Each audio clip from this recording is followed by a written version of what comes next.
حمیم و غساق۔ اب ان الفاظ پہ آپ نے توجہ کرنی ہے، یعنی ان میں سے کوئی بھی من گھڑت واقعہ نہیں ہے کہ جس طرح عام روٹین میں ہم کوئی چیزیں سنتے ہیں لیکن ان کا حقیقت کے ساتھ دور دور تک کوئی تعلق نہیں ہوتا۔ پارہ نمبر 23 کی سورۃ صاد اس کی آیت نمبر 57 میں جو اللہ فرماتا ہے ھذا فلیذوقوہ حمیم و غساق، اللہ فرماتا ہے کہ اس کو چکھو، کس کو؟ کہ گرم پانی کو اور غساق۔ اب یہاں پہ دیکھنا یہ ہے کہ غساق یہ کسے کہا گیا ہے۔ یاد رکھیں انسان کو جب زخم لگے اور وہ زخم خراب ہو جائے اور زخم کے خراب ہونے کی صورت میں اس کے اندر سے جو ریشہ نکلتا ہے اور اس کے اندر سے جو پیپ نکلتی ہے اس کو عربی زبان میں غساق کہتے ہیں۔ آقا کریم صلی اللہ علیہ وآلہ وسلم نے غساق کی جو شدت اور کتنا زیادہ سخت معاملہ ہے اس کو بیان کرتے ہوئے ارشاد فرمایا اگر ایک ڈول غساق کا دنیا میں ڈال دیا جائے تو آقا کریم صلی اللہ علیہ وآلہ وسلم نے ارشاد فرمایا۔ امام ترمذی نے اس حدیث کو ترمذی شریف کے اندر بیان کیا اور امام حاکم نے مستدرک للحاکم کے اندر اس حدیث کو بیان کیا کہ آقا کریم نے فرمایا ایک ڈول غساق پیپ ریشے کا اگر دنیا میں ڈال دیا جائے تو ساری دنیا سڑ جائے۔ میں اکثر آپ کی خدمت میں یہ گزارش بیان کرتا ہوں کہ کافی باتوں کو سوچ سمجھ کر کیا جاتا ہے، یعنی ایسے نہیں کیا جاتا کہ کوئی آقا کریم کا فرمان نہ ہو اور یہ کہہ دیا جائے کہ یہ آقا کریم کا فرمان ہے۔ اس لیے میں اکثر حوالہ بیان کرتا ہوں اور اس کی وجہ بھی یہ ہوتی ہے حوالہ بیان کرنے کی کہ بات سننے والے کو زیادہ تسلی ہو جائے۔ اس کے بعد میں ایک جہنم کے مشروب کا آپ کو بتاتا ہوں جس کا ذکر سورہ کہف اس کی آیت نمبر 29 ہے۔ وہ جو آیت آپ سنتے ہیں وَقُلِ الْحَقُّ مِنْ رَبِّكُمْ فَمَنْ شَاءَ فَلْيُؤْمِنْ وَمَنْ شَاءَ فَلْيَكْفُرْ، یہ وہ آیت ہے، آیت نمبر 29۔ ایک جہنم کا پانی ہے جس کا نام ہے مہل، کل مہل، میم ہا لام۔ اب یہ کیا ہے؟ اللہ اکبر، کہ جس وقت جہنمی پیاس کی وجہ سے تڑپے گا تو اس وقت وہ فریاد کرے گا، اس کے فریاد کرنے پر جو اس کو پانی دیا جائے گا اس پانی کا نام ہے مہل، ٹھیک ہے؟ اور یہ تیل کی طرح ہوگا، یعنی جو مہل پانی ہے یہ تیل کی طرح ہوگا۔ اور یہ جو میں نے آپ کو بتایا نا کہ سورہ کہف کی آیت نمبر 29 ہے، آپ اس کا ترجمہ نکال کے پڑھیں، وہاں پہ لکھا ہے کہ جس طرح 3 چھٹ، یعنی کہ جیسے ہی اس کو پیتا جائے گا تو جسم کے اوپر کھرپڑ سے بن جائیں گے اور ٹکیاں بن کے وہ جسم سارا ٹوٹ پھوٹ کے کھلڑی گر جائے۔ یہاں پہ تیسرے مشروب کا ذکر کرتا ہوں جس کا ذکر بھی قرآن مجید سورہ ابراہیم کے اندر موجود ہے۔ ماء صدید، اس کے گلے سے بڑی مشکل سے یہ اترے گا اور اس کو یہ پانی پینے کے بعد ہر طرف سے موت نظر آئے گی، لیکن نظر آئے گی، حقیقت میں موت آئے گی نہیں۔ تمنا وہ کرے گا لیکن اس کی وہ تمنا ادھوری رہ جائے گی۔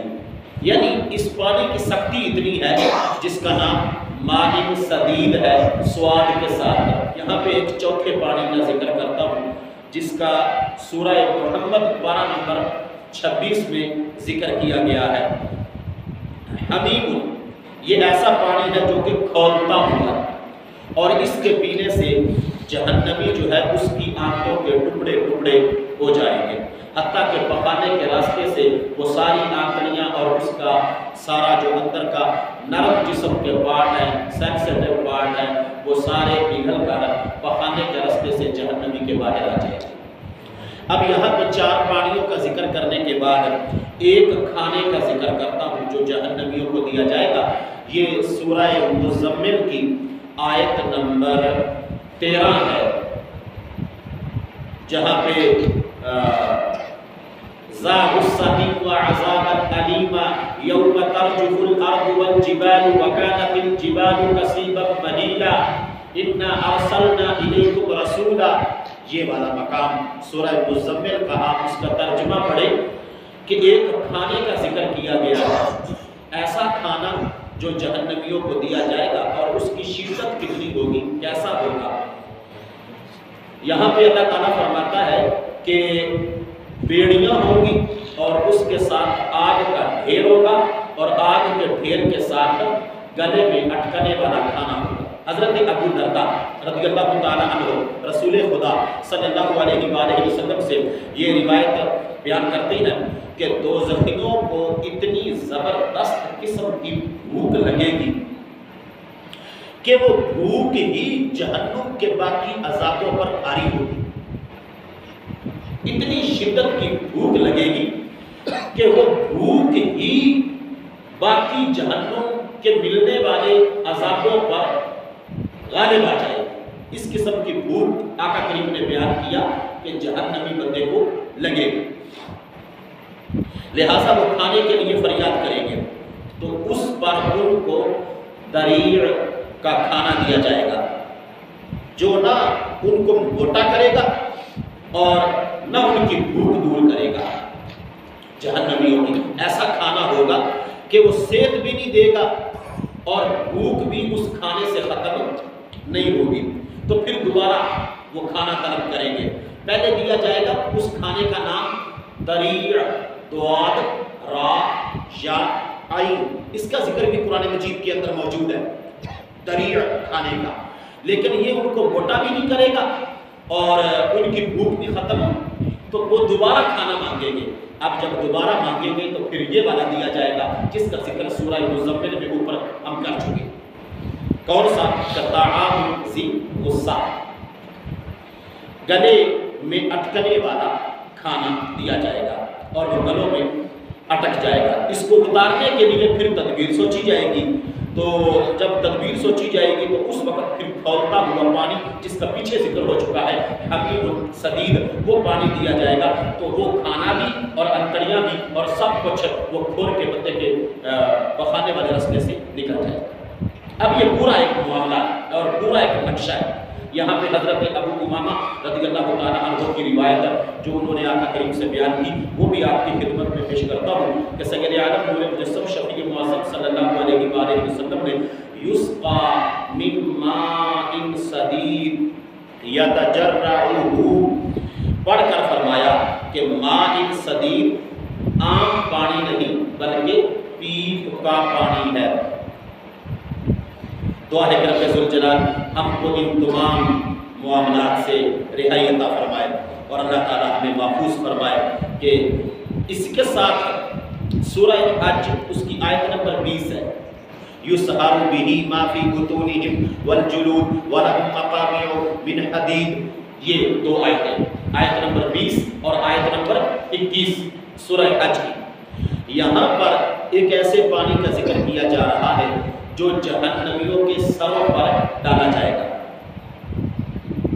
اور جس وقت وہ سروں پر ڈالا جائے گا تو قرآن کہتا ہے کہ یُسْحَرُ بِهِ مَا فِي بُطُونِهِمْ، ان کے پیٹ کے اندر جو کچھ ہوگا وہ سارا گل سڑ جائے گا۔ مَا فِي بُطُونِهِمْ، ان کے پیٹوں میں، مَا فِي بُطُون جمع ہے بطن کی، اور بطن کہتے ہیں پیٹ کو، والجلود، جلود جمع ہے جلد کی، اور جلد کہتے ہیں اوپر والی کھال کو، کھال سکڑ جائے اور پیٹ کے اندر جو کچھ ہوگا وہ سارا گل سڑ جائے گا۔ اس پانی کا نام سحر۔ اس کے بعد ہے مقامیع، یہ ایک ہتھوڑے کا نام ہے۔ سورہ حج کی آیت نمبر 20 میں جہاں اس پانی کا ذکر ہے، اس کے ساتھ ہی آگے 21 نمبر آیت کے اندر اس ایک ہتھوڑے کا ذکر ہے جو جہنمیوں کو مارنے کے لیے استعمال ہوگا۔ اس کی تھوڑی سی وضاحت آپ سن لیں کہ دوزخیوں کے مارنے کے لیے لوہے کے گرز ہیں، مقامیع، وہ لوگ جب بھی دوزخ کی گھٹن سے نکلنا چاہیں گے تو پھر دوبارہ اسی میں دھکیل دیے جائیں گے اور ان سے کہا جائے گا کہ جلنے کا عذاب چکھتے رہو۔ یہ سورہ حج کی آیت نمبر 21 سے رسول خدا صلی اللہ علیہ وآلہ وسلم نے فرمایا کہ لوہے کا ایک گرز اگر زمین پر رکھ دیا جائے تو ساری زمین کے انسان اور جنات اکٹھے ہو کر اس ایک غرض کو اٹھا نہیں سکتے۔ حدیث رسول ہے الترغیب والترہیب، اور اس کو مسند امام احمد کے اندر امام احمد بن حنبل نے اور مسند ابی یعلا کے اندر بھی اس روایت کو بیان کیا۔ اور پھر آقا کریم صلی اللہ علیہ وآلہ وسلم نے ارشاد فرمایا اگر کائنات کے سارے پہاڑوں کو اکٹھا کر دیا جائے تو یہ جو مقامی غرض ہے جو جہنمیوں کو مارنے کے لیے استعمال ہوگا، یہ ان سارے پہاڑوں پر اگر مارا جائے تو سارے پہاڑ ریزہ ریزہ ہو جائیں۔ اتنا یہ بھاری ہے اور اتنی اس کی چوٹ دردناک ہوگی اور اتنی سخت ہوگی۔ تو ایک کمزور اور نازک انسان کی کیا ہمت ہے کہ وہ ان چیزوں کو برداشت کر سکے۔ اور پھر یہ آقا کریم کے فرامین ہے، پھر یہ قرآن کی آیتیں، اور یہاں پہ اس بات کو بھی ذہن میں رکھیں، اللہ فرماتا ہے کہ جب حق واضح ہو جائے اے محبوب ان کو کہہ دو دل کرتا ہے کفر کرو، دل کرتا ہے مان جاؤ۔ تو ابھی مہلت ہے، یعنی مجھے نہیں پتا میں آج زندہ ہوں، آپ کو نہیں پتا آپ آج زندہ ہیں، تو آج مہلت ہے، کل کی تو بات ہی نہیں تھی۔ یہ جو ہم نے ایک صورتحال اپنے آپ کو سمجھانے کی بنائی ہوئی ہے کہ جمعے والے دن نماز پڑھوں گا، رمضان شریف میں ٹھیک ہو جاؤں گا، ہم لوگوں میں سے کچھ یہ سمجھتے ہیں کہ نہیں کچھ نہیں ہوتا، بس ٹھیک ہے۔ اگر بس ٹھیک ہی ہے تو پھر یہ سارا کیا ہے؟ تو اس لیے رحمت اللہ کی اور شفاعت آقا کریم کی، اس پہ اتنا ایمان ہونا چاہیے، اتنا ایمان ہونا چاہیے، لیکن اس ایمان کا میرے لالا بالکل یہ مطلب نہیں ہے کہ بندہ من چاہی زندگی گزارے۔ من چاہی زندگی کی مذمت ہے، یعنی مومن جو ہے اس کی اپنی مرضی تو ہے ہی کوئی نہیں۔ مومن بندہ جب کہتا ہے لا الہ الا اللہ محمد رسول اللہ، تو بندہ تو اپنی مرضی کو ختم کر چکا، اپنی من چاہی طبیعت چاہی زندگی یہ تو کافر کی ہے جو اللہ کے ساتھ بغاوت کر چکا ہے کہ وہ جو کرے، کیونکہ وہ کسی کے آرڈر کا کسی کے حکم کا پابند نہیں، ٹھیک ہے نا۔ تو جو ایمان والا ہے اس کی زندگی من چاہی کوئی نہیں، نہ وہ روٹی من چاہی طریقے سے کھا سکتا ہے۔ آپ تھوڑا سا کبھی غور کرنا، ایمان والے بندے کی 24 گھنٹے کی زندگی میں جو بھی عمل ہے اس میں اس کو وہ کرنا ہے جو اس کا اللہ چاہتا ہے۔